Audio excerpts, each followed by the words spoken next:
প্রিয় শিক্ষার্থীবৃন্দ, আজ আমরা যে সমস্যাটি সমাধান করতে যাচ্ছি এটা হচ্ছে সিকিউ ক্রিয়েটিভ কোশ্চেন। তোমাদের 4.3 এর 17 নম্বরের একটি সৃজনশীল প্রশ্ন আছে। আছে কি? বই খুলেছো সকলে? তাহলে দেখো 17 নম্বরে দেওয়া আছে x এর মান 1000 এবং y এর মান কত দেওয়া আছে 0.0625 এবং ক নম্বরে বলা আছে x K a two the power n b two the power n আকারে প্রকাশ করো, যেখানে a ও b মৌলিক সংখ্যা, অর্থাৎ মৌলিক সংখ্যার সূচক রূপে প্রকাশ করতে হবে। খ নম্বরে বলা আছে x ও y এর গুণফলকে বৈজ্ঞানিক আকারে প্রকাশ করো। এটা আমরা ইতিমধ্যে করেছি, তাই না? গ নম্বরে x y এর সাধারণ লবের পূর্ণক অংশ। তাহলে চলো আমরা 17 নম্বরের ক থেকে শুরু করি। 17 ক কি বলা আছে, কি আমরা প্রথমে লিখব, দেওয়া আছে কি দেওয়া আছে, হ্যাঁ দেওয়া আছে x ইকুয়াল টু কত 1000। আচ্ছা, তারা বলছে a K a two the power n কি আকারে a two the power n b two the power n আকারে প্রকাশ করতে হবে। আবার বলা আছে a b কি সংখ্যা, মৌলিক সংখ্যা, a ও b মৌলিক, a b হচ্ছে মৌলিক। তাহলে দেখা যাচ্ছে এই সংখ্যাটাকে আমাদের দুইটা সংখ্যায় রূপান্তর করতে হবে, একটা হবে a আর একটা হবে b, আর পাওয়ার হয়তো একই থাকবে, ঠিক না? এটাও n এটাও n, এর মানে পাওয়ার একই থাকবে। তাহলে এইদিকে তাকাও, একেবারে সহজ একটা কাজ। প্রথমে আমরা এটাকে কি 10 কিউব লিখতে পারি কিনা বলো? বলো, লিখতে পারি 10 কিউব? 10 কিউবে কত হয় 1000। এরপর দেখো 10 কে যদি আমরা একটু ভেঙে লিখি 2 * 5 5 দুগুণে 10 হোল টু দি পাওয়ার হ্যাঁ whole cube, good, whole cube. তাহলে এটাকে আমরা কি লিখব 2 কিউব ইনটু 5 কিউব। দেখো তো এখানে a হলো, এটা মৌলিক হইছে, 2 মৌলিক 5 মৌলিক, দুইটার পাওয়ার 1 কি আকারে প্রকাশ হইছে না? এই হচ্ছে আমাদের এই অঙ্কের সমাধান। কি অনেক সহজ না? প্রিয় শিক্ষার্থীবৃন্দ, তোমরা ততক্ষণে অবশ্যই এটা খাতায় তুলেছো। কি তুলেছো? কি ভেরি গুড। তাহলে চলো আমরা খ নম্বরে যাই। খ নাম্বার এবার কি আছে একটু বলো। x ও y এর গুণফলকে বৈজ্ঞানিক আকারে প্রকাশ করো। তাহলে আমাদের প্রথমে পুনরায় লিখতে হবে, দেওয়া আছে x ইকুয়াল টু কত দেওয়া আছে 1000, y ইকুয়াল টু কত দেওয়া আছে 0.0625। তখন তারা বলছে x ও y এর গুণফলকে বৈজ্ঞানিক রূপে প্রকাশ, তাই না? তাকে x ও y এর গুণফল। তাহলে আমরা প্রথমে গুণ করি। সুতরাং xy ইকুয়াল টু কি 1000 গুণন 0.0625। এখন তোমরা বলো, এই যে তোমরা আগের অঙ্কগুলোতে করেছো, একের সাথে যদি শূন্য থাকে এই গুণটা একেবারে সহজ না? গুণ করলে দশমিক কোথায় যায়, ডানে না বামে? গুণের ক্ষেত্রে বামে, গুণের ক্ষেত্রে কি বামে যায়? কোথায় যায়? Very good. গুণের ক্ষেত্রে একের সাথে যদি শূন্য দেয়া কোনো দশমিক সংখ্যাকে দশমিক ভগ্নাংশকে যদি গুণ করা হয়, তাহলে গুণের ক্ষেত্রে দশমিক ডানে সরবে, আর ভাগের ক্ষেত্রে দশমিক বামে সরে, তাই না? তাহলে এখানে কয়টা শূন্য আছে দেখো, তিনটা, 1 2 3। তাহলে তিনটা শূন্যের জন্য দশমিক কত অঙ্ক ডানে সরবে? 3 অঙ্ক। আবার বলছি, তিনটা শূন্যের জন্য দশমিক কত অঙ্ক ডানে সরবে? 3 অঙ্ক। আচ্ছা, 3 অঙ্ক যদি ডানে সরে তাহলে 1 2 3 এখানে আসবে না? এখানে আসলে এখানে কত থাকবে বলো? এটা গুণ করলে কত হবে? জিরো গুলা কি লিখতে হবে না? দশমিকটা কার পাশে বসবে? তাহলে 62.5। কি বুঝতে পারছো? কি এই গুণটা কি করার জন্য আমাদের ক্যালকুলেটর প্রয়োজন পড়ছে? শুধু নিয়মটা আমাদের জানা থাকলে হবে। দশমিক গুণের যে দশমিক ভগ্নাংশের গুণের ক্ষেত্রে এটা কখন, যখন শূন্যের সাথে যখন 1 থাকবে, অন্য কোনো সংখ্যা থাকলে কিন্তু এটা হবে না, শুধু 1 এর। এবার একে বৈজ্ঞানিক রূপে প্রকাশ, যে বৈজ্ঞানিক রূপটা কি তোমাদের মনে আছে?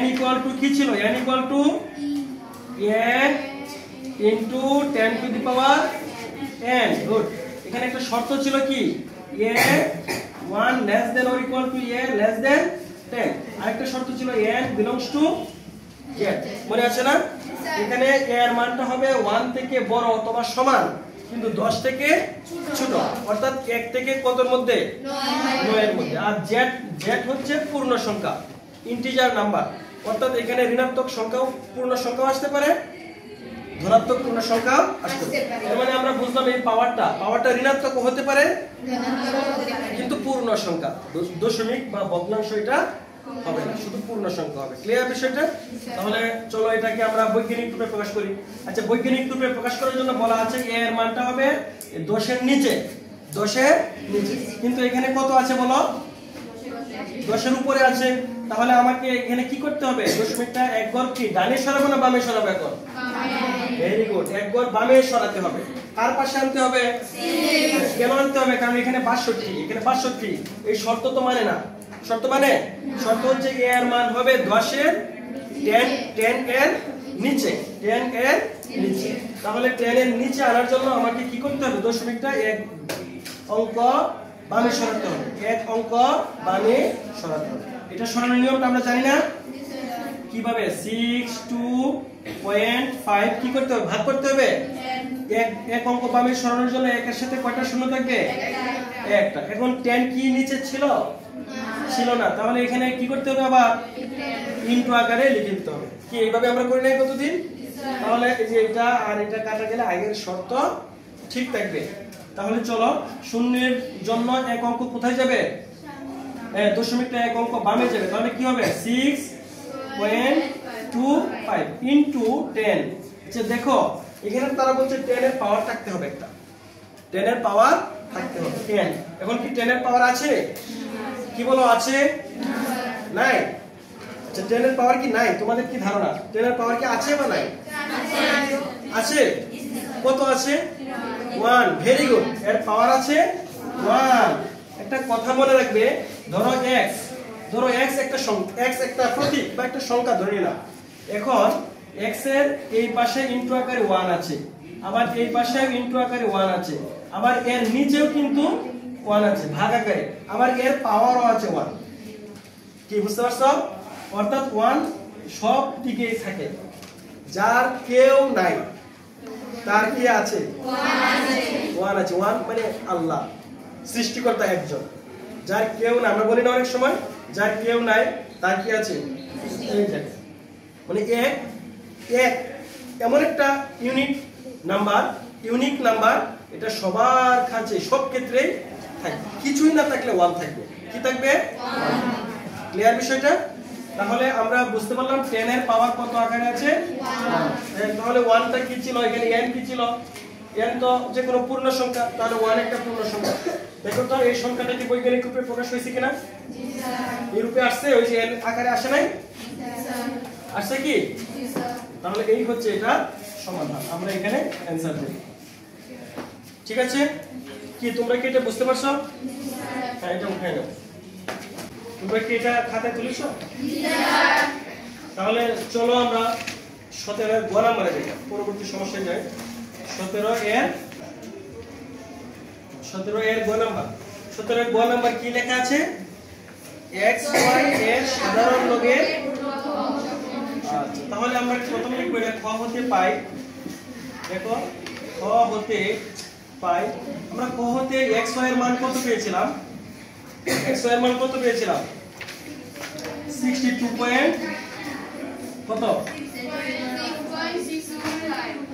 6 পয়েন্ট না গুণ করার পরে x y মানে গুণ করার পরে কত পেয়েছিলাম 62.5 পেয়েছিলাম ঠিক আছে না 62.5 এখন এর সাধারণ লগের পূর্ণ এর সাধারণ লগ বলতে আমরা কি বুঝবো সুতরাং কি বুঝবো log 10 বেস xy ইকুয়াল তাই না এটা কি হবে তাহলে log 10 এটা হবে 62 পয়েন্ট কত হবে 5 ঠিক আছে এবার আমরা ক্যালকুলেটর ব্যবহার করি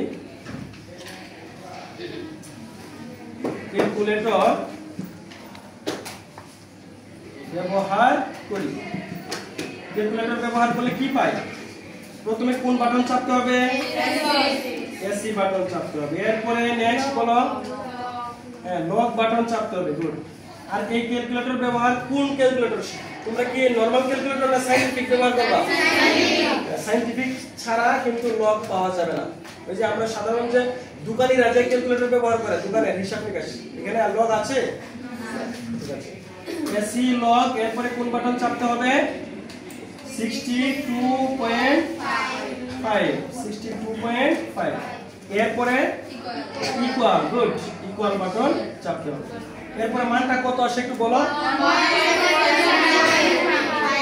ভেরি গুড। বলো, হ্যাঁ বলো, একজন বলো। 1.7958 এতটুকু লিখতে হবে। এখন দেখো সাধারণ লঘের পূর্ণক আমরা সাধারণ লঘের মান বের করলাম, তাই না? এখন এর পূর্ণক কত হবে? পূর্ণক 1। পূর্ণক 1 এই যেটা। আর অংশক বলো। Very good. 0.795 এই হচ্ছে অংশক।